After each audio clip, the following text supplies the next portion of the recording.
They say humans are insane.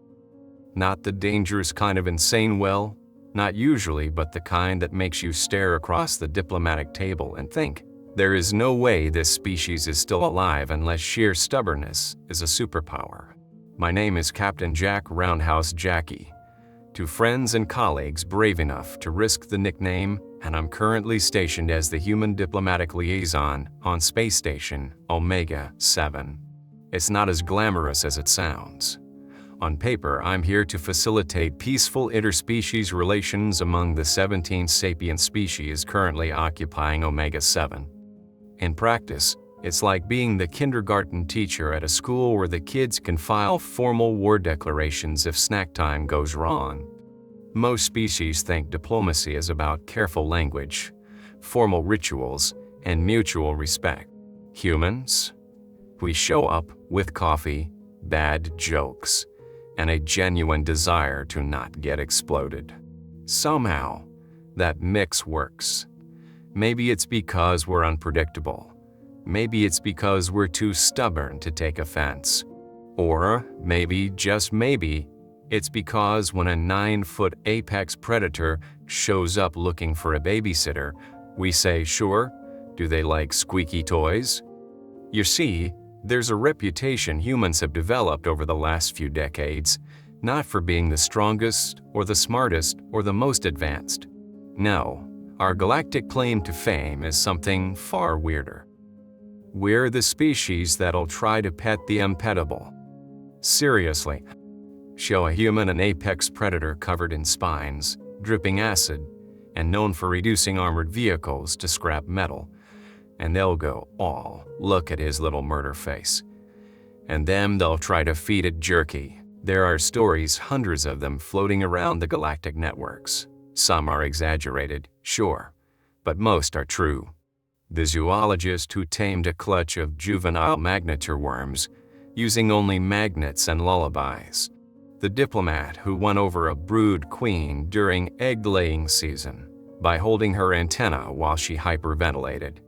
The vet tech who hand-raised a misborn void scorpion pup that now guards a monastery on Epsilon 5 like a loyal dog.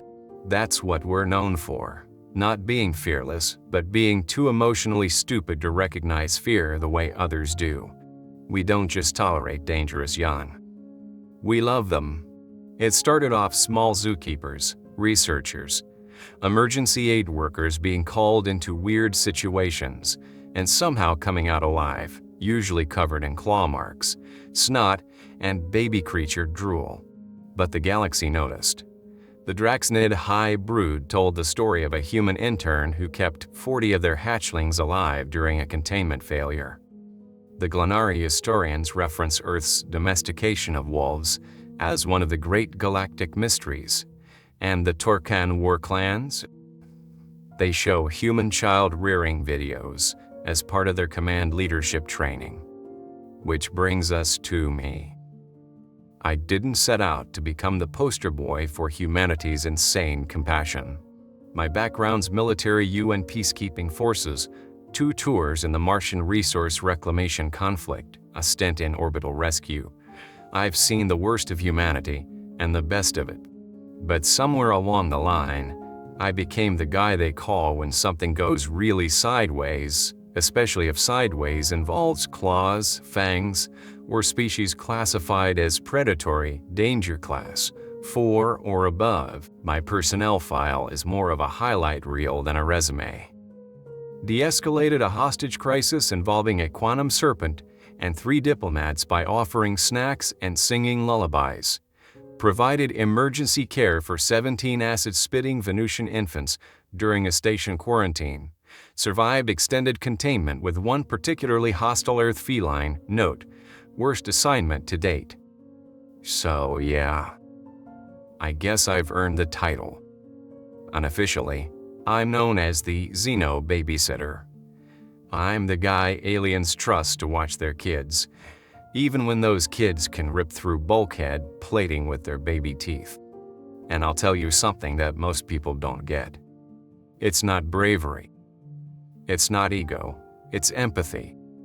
Humans have this instinct, deeply wired to protect the small, the young, the vulnerable, even if that thing could bite our heads off. We don't ask if it's logical. We don't check the danger ratings. We just look at those big eyes and tiny claws and go, yeah, I got this. It's not smart by galactic standards, but it works.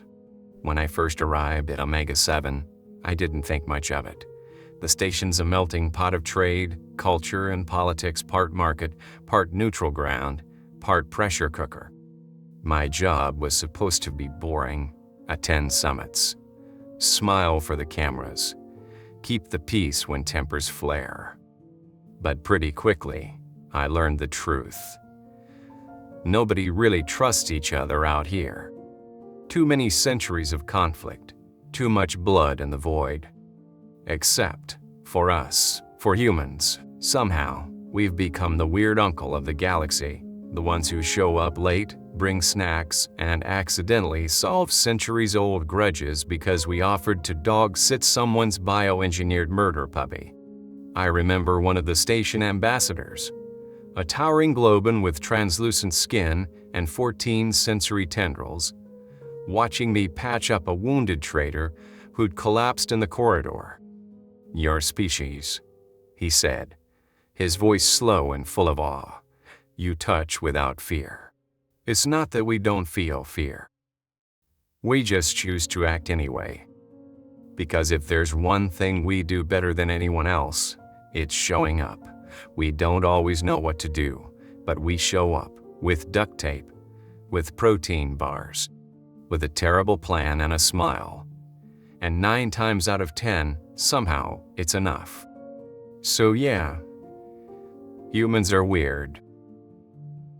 We pet dangerous animals. We treat alien cubs like toddlers. We rehabilitate creatures that entire civilizations gave up on.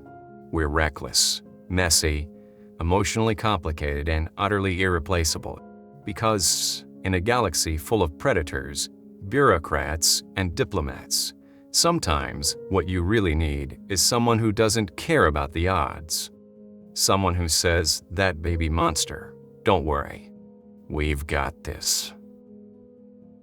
And that, my friend, is how I found myself standing in front of 2 9-foot-tall Nexus predators, being asked to babysit their 3 cubs during a high-level diplomatic summit.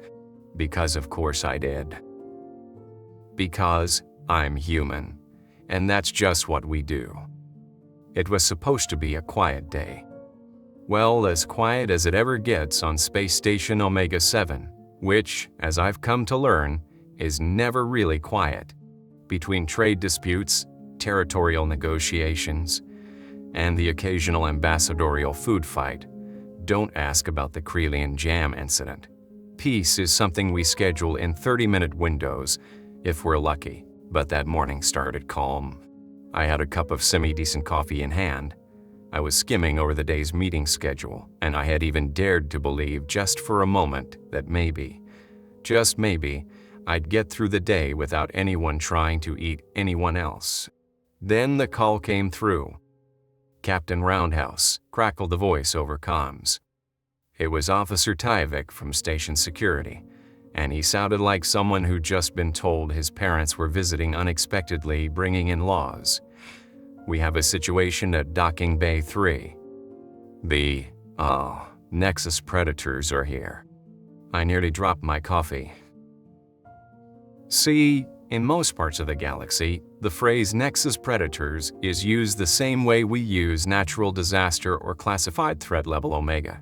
These are not the kind of creatures you want showing up unannounced at your front door, especially not when you're in charge of diplomatic relations.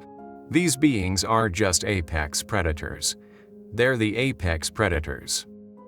Imagine if a velociraptor mated with a panther, then that unholy offspring grew to 9 feet tall, developed a second jaw, and got a PhD in astrophysics just for fun. Yeah, those guys. They're here. For what, exactly? I asked, already rising from my desk and walking briskly toward the docking bay. "They said they need to speak to you, Captain," Tyvik replied. his voice audibly anxious. Something about cubs. I froze mid-step. Cubs, I repeated, as in baby Nexus predators, as in multiple. 3 of them. Affirmative, Tivek confirmed. They're requesting human assistance. Now, to fully appreciate the weight of that moment, you need to understand one thing. Nexus predators don't ask for help. They don't request, they don't plead, and they definitely don't hand over their children lightly. If they were here, with cubs, and specifically asking for a human, something big was going on. I picked up my pace, weaving through the station's central corridor. A poor Globan diplomat, startled by my sudden movement, slammed into a wall with a wet squelch. "Sorry, Gary," I called over my shoulder. "Emergency." As I approached docking bay 3, I braced myself for the worst. I expected blood, maybe a minor hostage situation, possibly a diplomatic incident. What I didn't expect was what I saw when the docking bay doors hissed open. Standing before me were 2 adult Nexus predators, their armored scales shimmering in the overhead lights like living oil slicks. Their presence alone was enough to make even the bravest security officers inch backward. But flanked between them were 3 cubs, each about the size of a full-grown tiger on Earth, and every bit as hyperactive and dangerous looking as you'd imagine. One of the adults stepped forward. I recognized her from a prior summit, Ambassador Cork. She clicked her secondary jaw in what I'd learned was their equivalent of a polite nod. "Captain Roundhouse," she said. Her voice a deep rumble filtered through the station's translator. "We require your species' unique services." I swallowed hard and gave a shallow bow. When something can crush your spine without breaking stride, you err on the side of courtesy. What can humanity do for the Nexus Confederation today, Ambassador? Kirk's mate, who I'd never personally met and whose name required at least 3 tongues to pronounce correctly, stepped forward. "There is an emergency summit regarding the Relian trade dispute.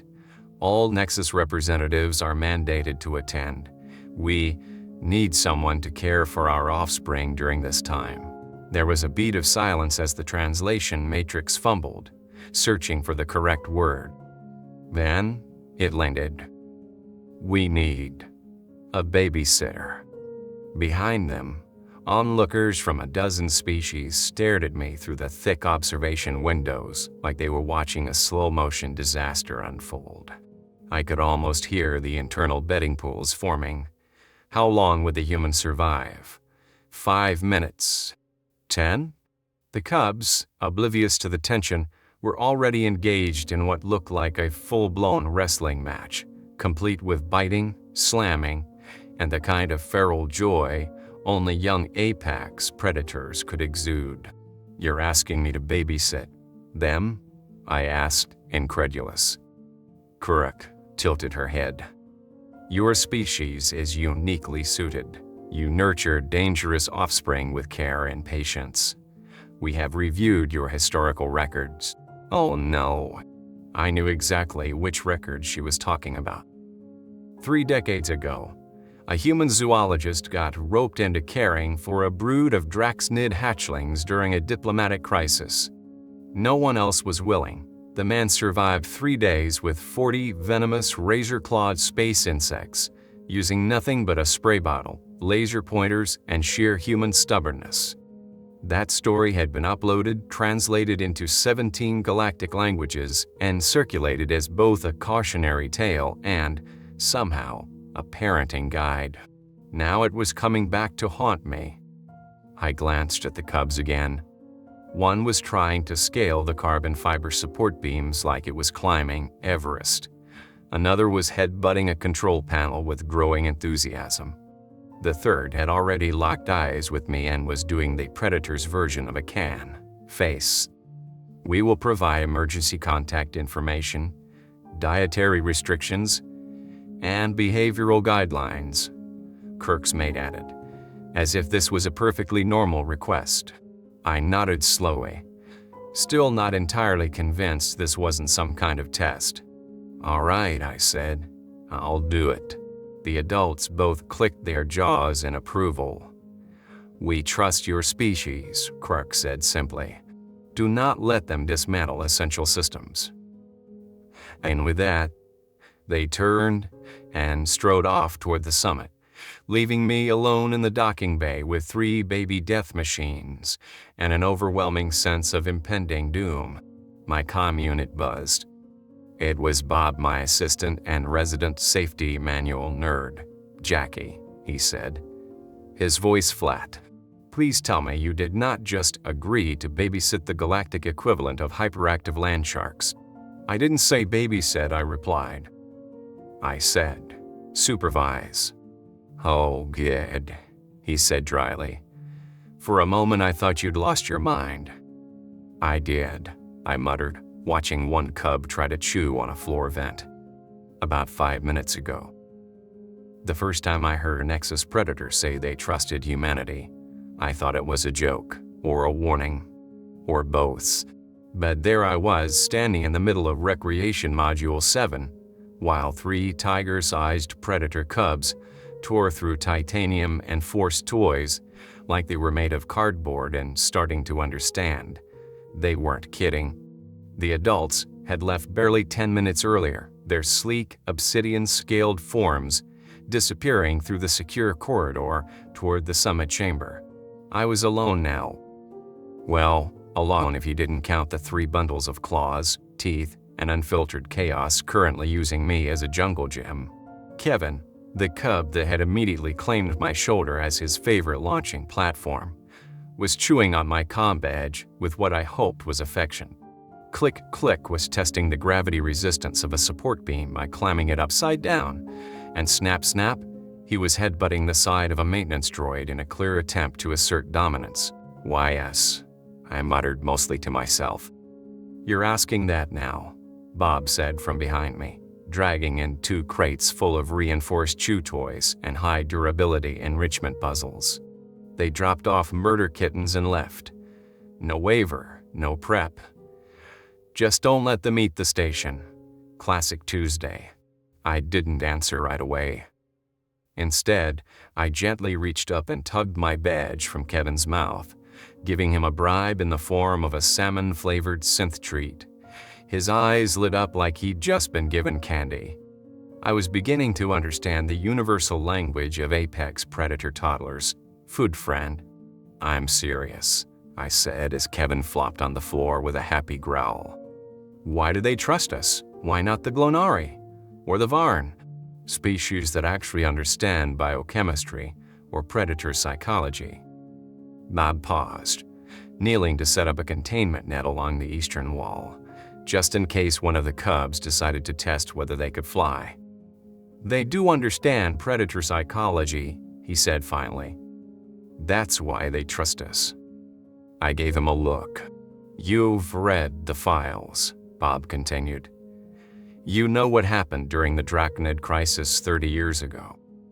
No one would touch the hatchlings. Too aggressive, too venomous, too many legs. Except for one guy, Dr. Hal Vorson, human zoologist. Showed up with a spray bottle, 3 balls of yarn, and the kind of dead-eyed optimism that only comes from handling Komodo dragons in the middle of mating season." "I remember," I said. "He kept 40 baby arachnids alive and healthy for 3 days.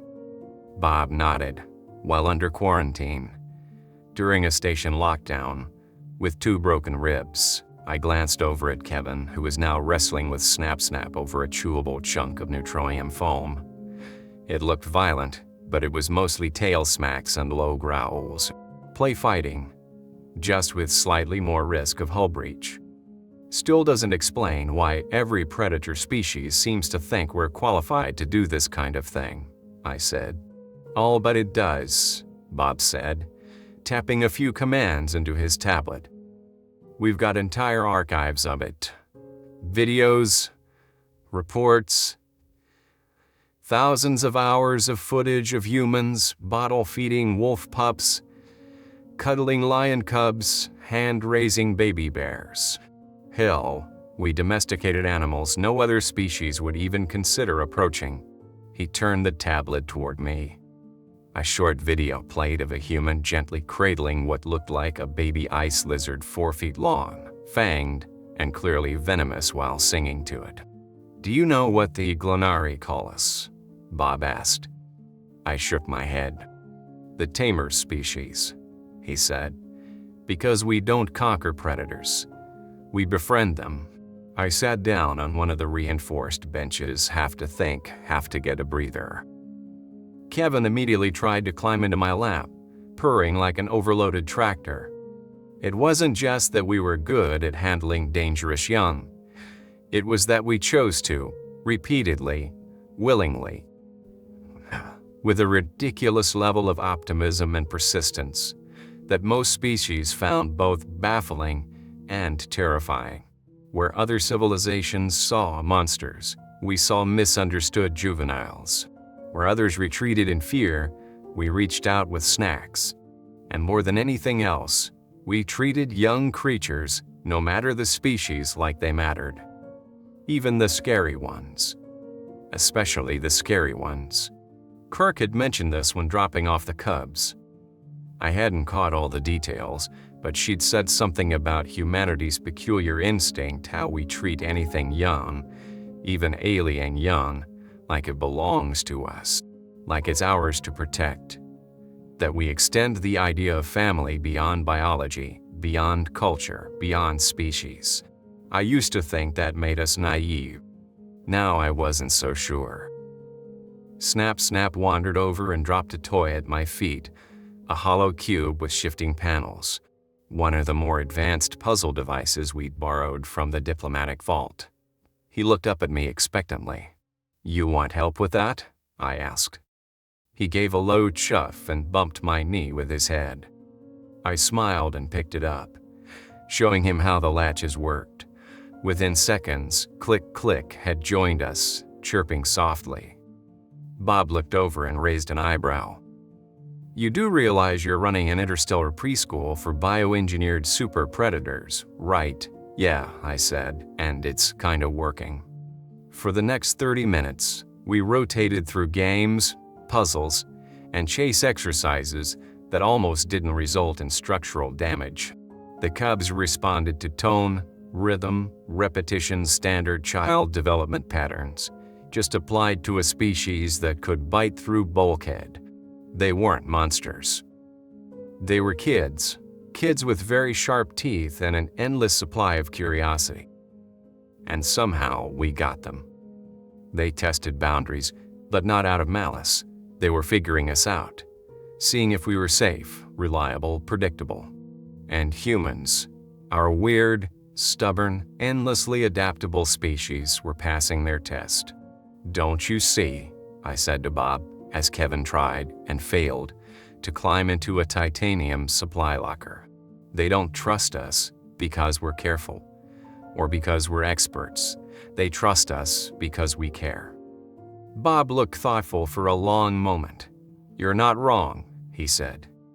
"But it also helps that we keep emergency snacks in our pockets." That earned a chuckle.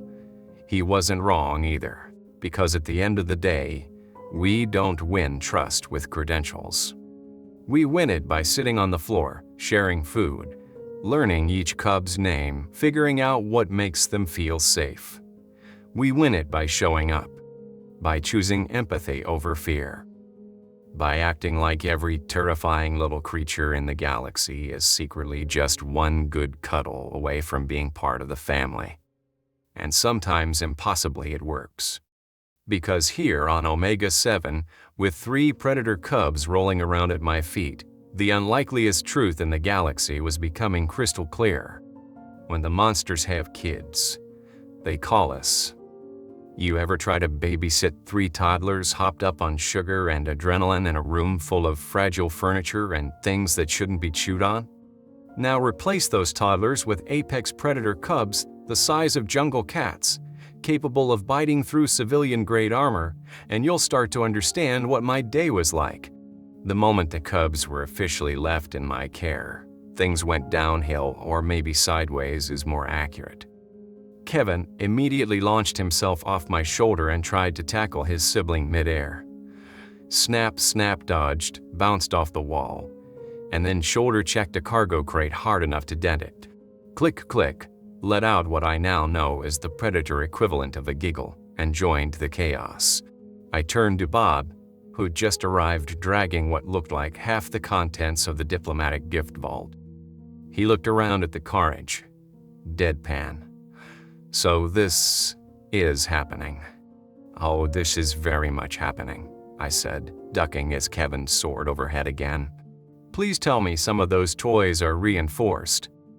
They're all titanium composite or better, Bob said, popping open one crate.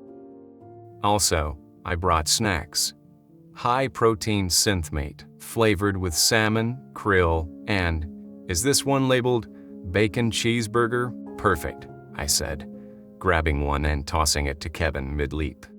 He snatched it out of the air like a champ, and, for the first time in 20 minutes, stopped moving to enjoy his reward.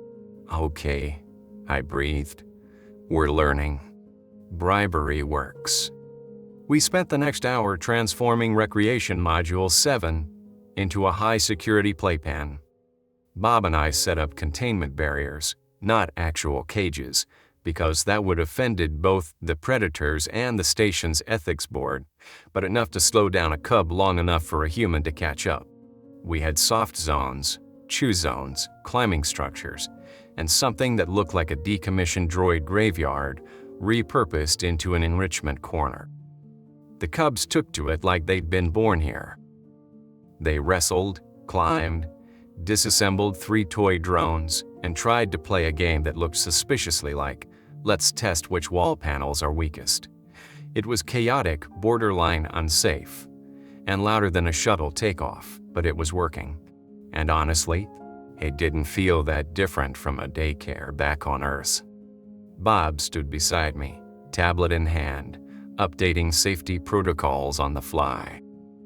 Okay, he muttered. So far, we've had 6 minor property damage incidents, 2 close calls with atmospheric regulators, and 1 cube attempt to reprogram the cleaning bots. I rate that as a solid win. Agreed, I said, crouching beside Click Click, who was trying to solve a puzzle toy designed to keep advanced AI occupied. He figured it out in 3 minutes. These guys are smart, I said. Scary smart, Bob replied. They're like if a border collie and a velociraptor had a baby. They're learning everything: rules, reactions, even our speech cadence, I said. Kevin already responds to no, even if he ignores it most of the time. We began implementing boundaries, just like you would with any kids. No chewing power conduits, no using humans as launch pads, no dragging the food dispenser into the ball pit. Each time they pushed the limits, we calmly redirected with a treat or a toy, and they learned. More than that, they started involving us in their play. Kevin brought me a ball and waited for me to throw it. Click Click sat next to Bob, watching him work with the same focus you'd expect from a trainee. Snap Snap tried to teach the cleaning bot how to pounce, which, admittedly, wasn't helpful, but the effort was there. They weren't just tolerating us, they were bonding. Bob leaned over, voice low. I've seen less cooperation in actual Earth classrooms. I've seen less chaos too, I muttered, just as the cubs figured out how to turn the lighting system on and off by jumping in perfect sync on the floor triggers. That's when the real test came. Despite Kirk's assurances that the cubs were fed, anyone who's raised a human teenager or a growing predator knows that means nothing. About halfway through the second hour, the cubs hit what I now refer to as the Great Snack Crisis. Suddenly, everything looked edible. Power cables, foam padding, one of Bob's boots.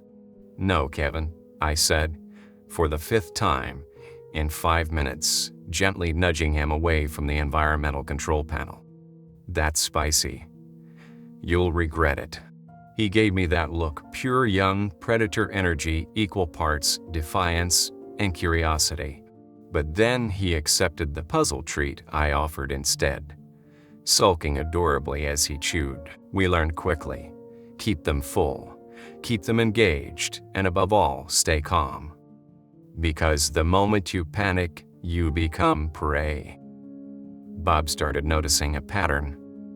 "They're testing us," he said, after Click staged a very convincing fake fall from the climbing tower, only to catch himself and grin with all those pointy little teeth. "They want to see how we react to danger," I realized. "It's a stress test."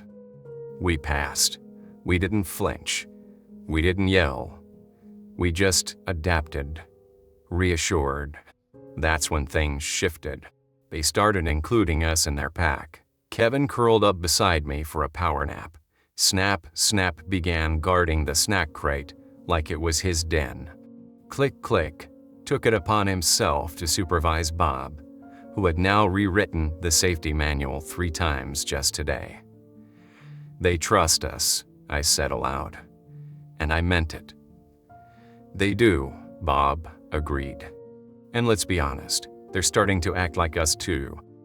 He pointed to the corner where Snap had stacked 3 boxes to climb onto a perch that absolutely wasn't meant for cubs. Improvisation, risk-taking, very human. It made me think, maybe this wasn't just us understanding them. Maybe they were understanding us too. And in that moment, surrounded by predator cubs with enough power to tear the station apart, but choosing not to, I realized something fundamental.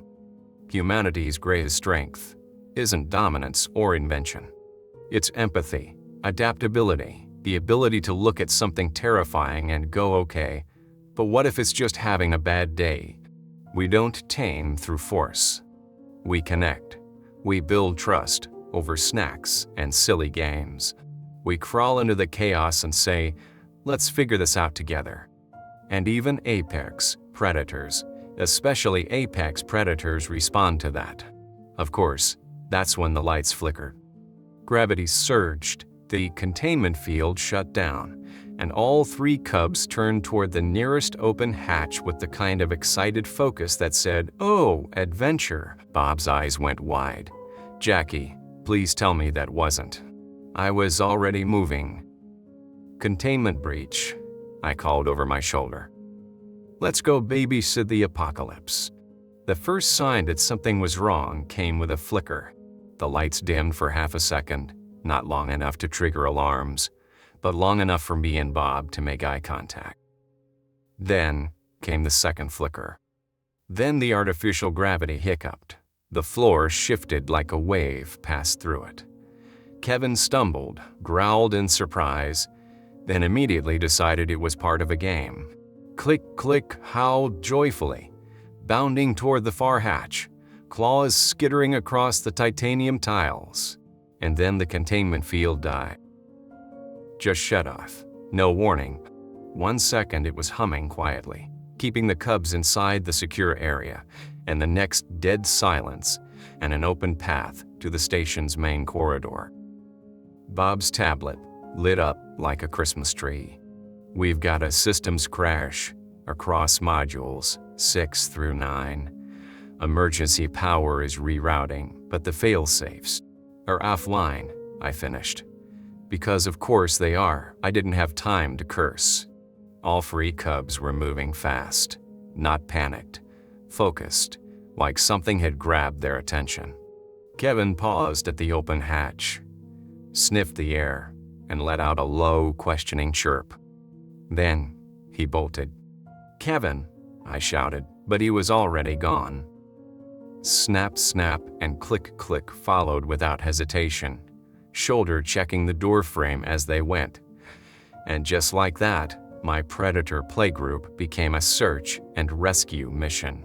Or more likely, search and please don't eat anything important. "Bob," I barked into my comm, already sprinting after them. "Tell me you've got eyes on them." "Better," he said, breathless. "I've got a theory." "Talk," I'm in Command Substation Beta, Bob replied. Pulled up a schematic. The Cubs aren't running wild. They're following a pattern. Moving along the main cargo routes. They're hunting something. Please tell me you're joking. They're tracking, he said, dead serious, that power outage. It lines up perfectly with a scheduled cargo transfer in Bay 12. I think someone tried to sneak something onto the station and the Cubs smelled it. I turned the corner into Corridor C14 and heard it, panicked voices. Footsteps. A crashing sound followed by a growl that made my blood run cold, except it wasn't angry. It was playful. Predator Cubs only made that sound when they were playing tag. I reached the maintenance level just in time to see the scene unfold. 3 station personnel in utility uniforms were backed into a corner, sweating, panting, clearly not maintenance staff. Their body language screamed guilt. The kind of guilt that makes you clutch whatever illegal goods you're hiding just a little tighter. They were blocked by Kevin and Snap Snap, tails twitching, muscles coiled. Click click perched on an overhead pipe, eyes gleaming. And desperate whisper to the others, don't move. Their vision is based on movement. I stepped into view, couldn't help myself. Actually, their vision is based on quantum-filtered multi-spectrum optics that outperform our best surveillance systems. They're not frozen because they can't see you. They're frozen because they're waiting to see what I want them to do. The man turned toward me, hand drifting toward his belt. Kevin pounced. It wasn't an attack. Not really. Just a warning. A blur of motion, a sharp snap, and suddenly the man was holding nothing but an empty belt.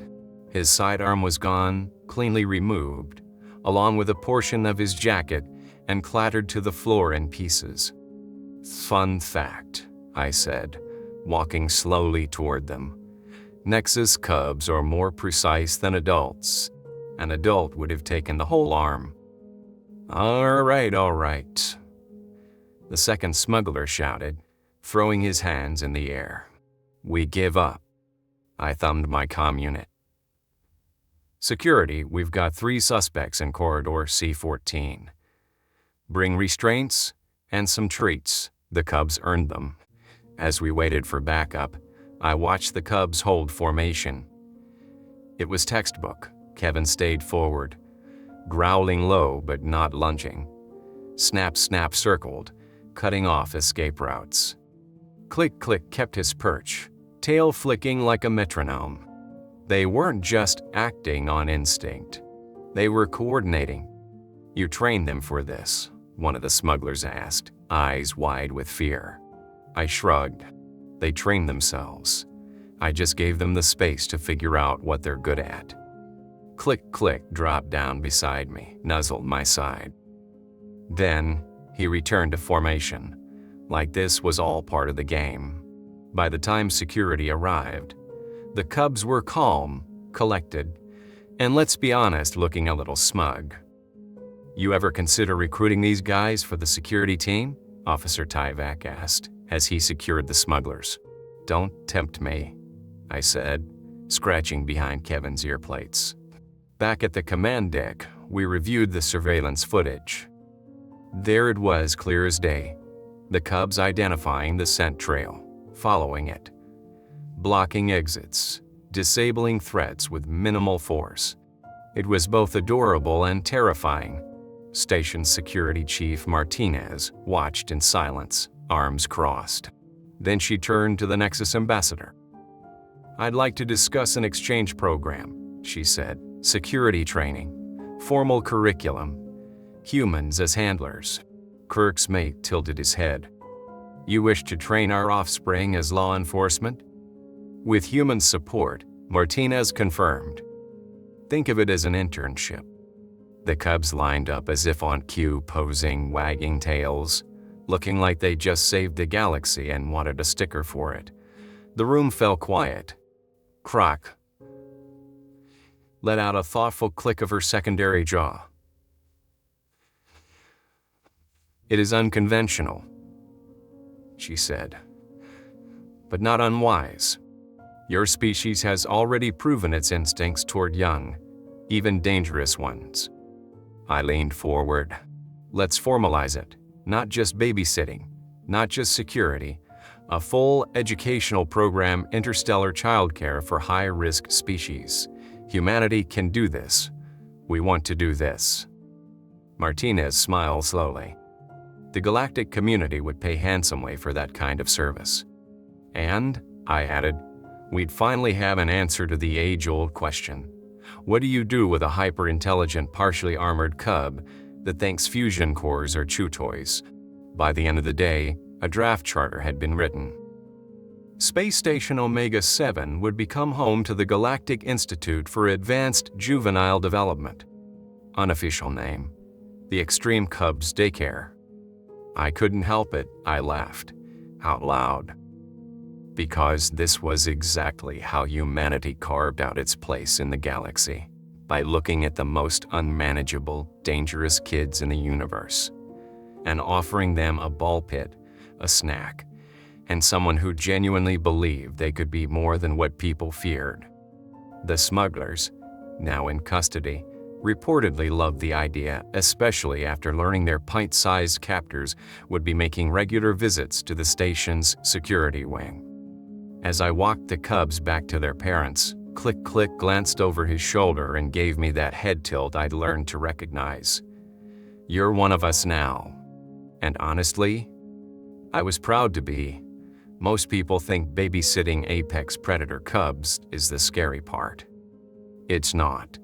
The scary part is sitting in a diplomatic briefing room, watching footage of those same cubs executing a textbook containment maneuver on armed smugglers, and realizing that half the security team is now lobbying to hire them.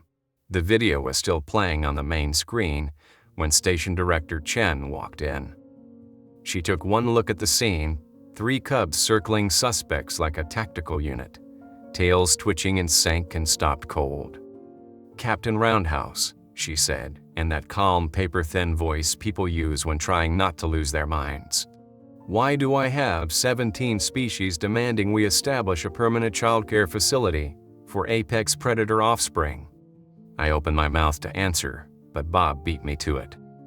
"In our defense," he said, standing beside me with a tablet full of safety reports and action logs, "no one was eaten or maimed, and the cubs successfully apprehended 3 criminals using only non-lethal means. That's gotta count for something."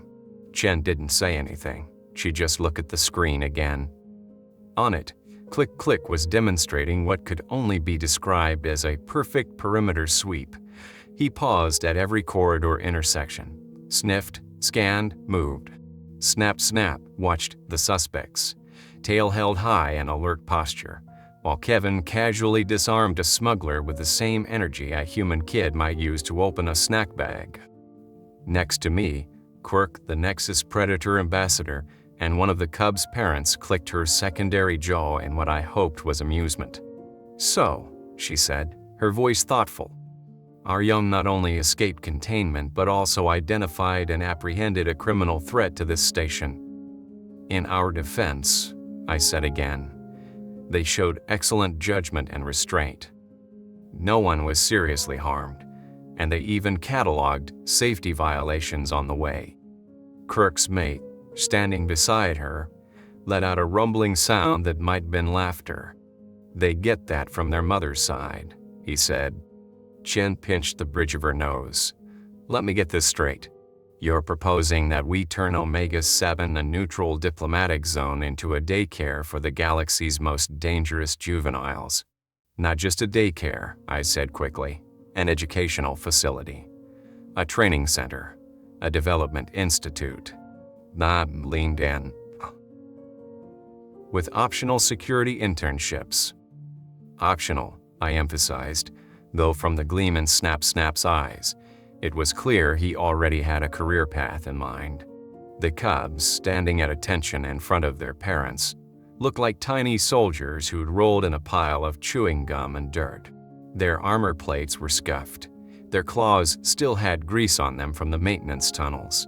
Kevin had somehow acquired a pair of station-issued sunglasses and was wearing them like a tiny law enforcement officer. It shouldn't have worked, but it did.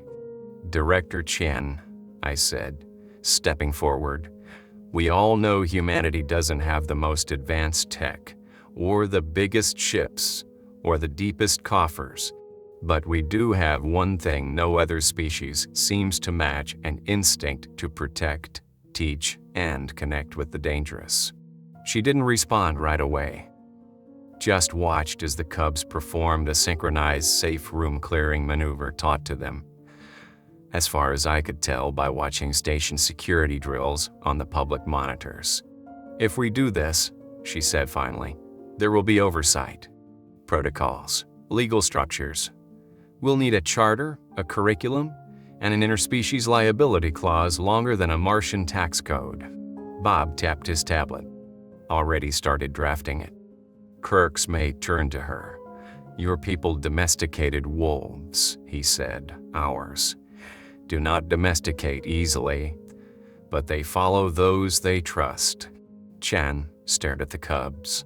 "And they trust you." Kevin, as if on cue, walked over and dropped a stolen ID badge at her feet, one of the smugglers, perfectly intact.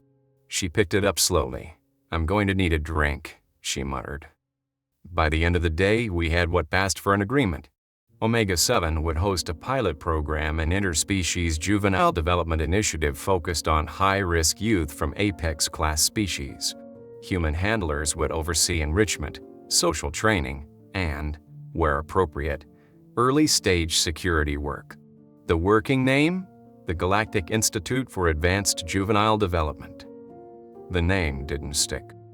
Within 24 hours, the station's comm chatter started calling it something else entirely: the Extreme Cubs Daycare. It started as a joke.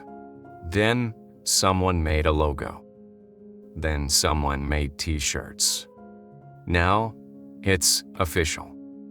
The smugglers currently residing in the most secure cells we had were reportedly very supportive of the initiative, especially after learning their captors would be regular visitors to the security wing for enrichment field trips. Bob, reviewing the station's repair reports, shook his head in disbelief. "You realize they found 15 safety violations during their pursuit, marked them, cross-referenced the station map, sent the report to my inbox." I blinked. "Seriously? With attachments?" I turned to Kirk. "Your kids are terrifying." She looked almost proud. "They are learning from the best." We gave the cubs a final tour of what would become their official training center, Recreation Module 7, retrofitted with reinforced climbing walls, obstacle courses, puzzle circuits, and yes, a magnetically stabilized ball pit. They loved it. Kevin climbed to the observation deck and gave me the Nexus version of a salute: tail straight, claws flexed, jaw set. Snap snap, ran a time sprint through the motion sensors and beat the station record. Click click, decided to reorganize the storage locker alphabetically, for reasons I still don't understand. As they left with their parents, they made us promise we'd have their training program ready when they came back. We did. Bob had already finished the draft curriculum: Intro to Security Protocols, Stress Response in High-Stakes Environments, and Ethical Interception for Juvenile Predators, Enrichment Hours, Nap Time, and an elective called Chutoy Engineering, which Bob insisted was STEM adjacent. When the last of the cubs disappeared into the docking bay, Click Click paused, turned back, and made the Nexus head tilt I'd learned to recognize as the ultimate mark of belonging. "You are Pack." Chen stood beside me, watching them go. "You're going to need to write a whole new safety manual." Bob pulled out his tablet without missing a beat. "Already started. Section 1. What to do when the cubs figure out how to open containment fields." Again, I looked out over the now empty play zone. The mess, the scratches, the smell of fish-flavored protein treats still lingering in the air. And I smiled. Because somehow, impossibly, we'd taken humanity's weirdest talent, our reckless, stubborn love for the untamable, and turned it into something the galaxy actually needed. Not soldiers, not conquerors, just caretakers, with titanium-reinforced snack pouches and enough patience to raise a pack of space cops. There are moments in life when the universe gently pats you on the shoulder, looks you in the eye, and says, "You're absolutely out of your mind." Then there are moments when it leans in, grins with too many teeth and says, "You're right, but somehow it's working." That second one, that's been the entire last week of my life. It started with a babysitting favor. It ended with the galactic community recognizing humanity as the only species crazy enough and kind enough to raise the children no one else could handle. We didn't mean to start a movement. We just did what we always do, jump into chaos with a smile, duct tape, and a suspiciously full snack pouch. That word spread fast. By the time the cubs left with their parents' tails high, claws cleaned, play reports filed, Station Omega 7 had already received diplomatic communications from 6 different governments, all asking the same thing in slightly more formal language. Would your humans be willing to take our kids next? At first, I thought it was a joke. Someone from the Coran Enclave sent us a handwritten note, complete with glitter glue and a drawing of what I assume was their child's favorite carnivorous beetle. They'd heard about our bravery, our empathy, and the legendary patience of Earth mammals. Apparently, the security footage of Kevin biting a smuggler's gun clean in half went viral on the galactic infinite, accompanied by a remix, with subtitles, "Thanks Internet."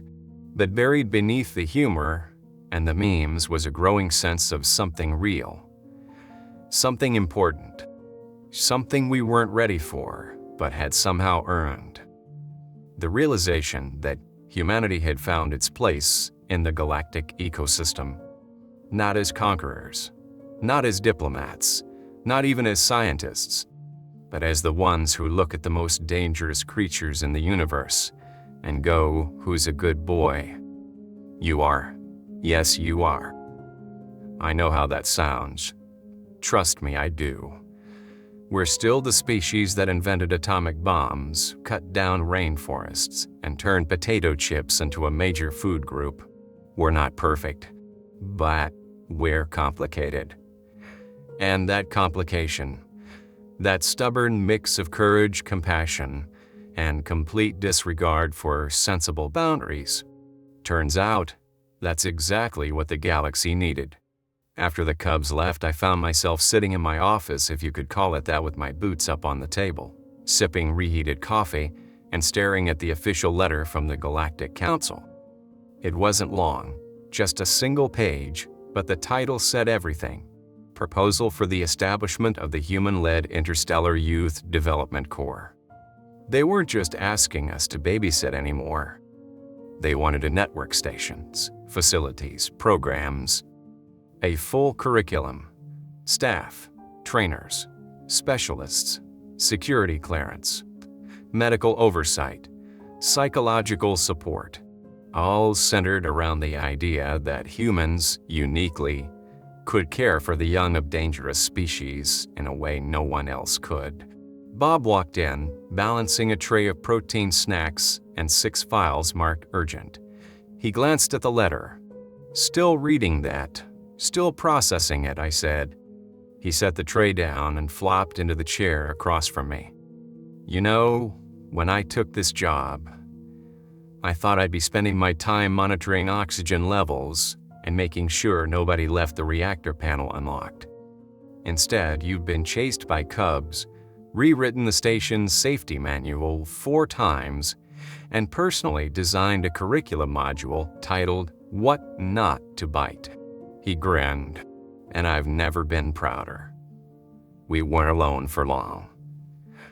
By midday, we had visits from no fewer than 8 different ambassadors. Some brought different ambassadors. Some brought data drop. One brought a mildly venomous plant as a gesture of respect which Kevin would have loved, honestly. They all said the same thing. "We've seen what your people can do. We trust you. Not because we were the strongest, not because we had the best gear, but because we showed up." We knelt beside their children, handed them toys, redirected their tantrums, and sang lullabies to beings that could rip us in half without even realizing it. We did it anyway. Because to us, they weren't monsters. They were kids, and that's what stuck. Later that day, we held a small ceremony, informal of course. Just a few people in the Rex module, a cake that may or may not have been flavored with synth salmon for tradition's sake, and a playback of the Cubs' security footage projected across the wall. Martinez was there, her uniform crisp, boots shined, trying not to look too emotional as the footage rolled. "I've trained soldiers for 20 years, she said quietly. "I've never seen instincts like that, or restraint, or trust. Croc and her mate had left earlier, but they sent a message. It played after the footage ended. Their faces appeared on the holo, flanked by the Cubs, all freshly groomed and suspiciously well-behaved. Kirk's voice came through clear. "To the humans of Omega-7, you took in our young when no one else would. You taught them more than control, you taught them belonging. For that, you are now part of our confederation, not just by treaty, but by blood. You are Pack." The Cubs chimed in with chirps and growls that our translator labeled as, "We miss you, bring more treats." Bob wiped his eyes. "I think I'm allergic to sentiment." "Sure," I said. Sentiment and fish-flavored frosting. The next few days were a blur of construction approvals, curriculum design meetings, and diplomatic calls. Chen looked 5 years older by Thursday. I felt 10 years younger because for once, we weren't reacting to disaster. We were building something. By the end of the week, Omega-7 had a new wing under development. The signage was temporary, just a printout taped to the wall, but it read, Galactic Institute for Advanced Juvenile Development, Earth Division. Unofficial name still held strong, Extreme Cubs Daycare. It wasn't perfect. Nothing ever is. We'd still lose toys to teeth, furniture to claws, patience to tantrums, but we'd gained something better: trust, purpose, connection. In a galaxy filled with wonders and war, we'd carved out a strange little corner where chaos could be molded, not feared, where young killers learned not just control, but care, where humanity, of all species, had found a role no one else could fill. As caretakers, mentors, Pack. And as I stood in the observation lounge that night, watching the stars blur past in the transit lane, I thought back to the Cubs. Kevin's head tilt, click-clicks, careful guard stance, snap-snaps attempt to enforce nap time on a cleaning droid. They'd be back. So would others. And we'd be ready, with treats and titanium toys and open arms. Because if there's one thing humans do better than anyone else in the galaxy, it's look a snarling, terrifying baby monster in the eye and say, "I can work with this."